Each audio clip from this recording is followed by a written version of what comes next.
अस्माकं तु विशिष्टा ये तान्निबोध द्विजोत्तम नायका मम सैन्यस्य संज्ञार्थं तान् ब्रवीमि ते.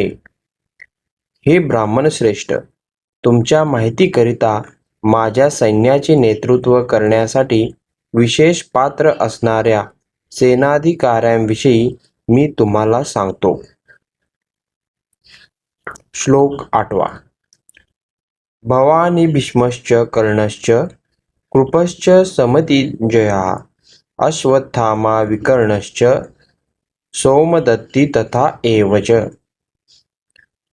येथे आपण स्वतः भीष्म, कर्ण, कृप, अश्वत्थामा, विकर्ण आणि भूरिश्रवा नावाचा सोमदत्त पुत्र असे युद्धात नेहमी विजयी ठरणारे योद्धे आहेत.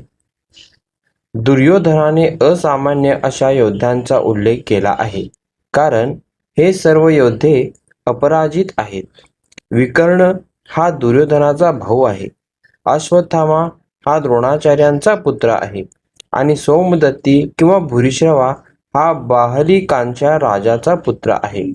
कर्ण हा अर्जुनाचा भाऊ आहे, कारण पांडुराजाशी विवाह होण्यापूर्वीच तो कुंतीच्या पोटी जन्मला होता. कृपाचार्यांच्या जुळ्या बहिणीचा द्रोणाचार्यांशी विवाह झाला होता.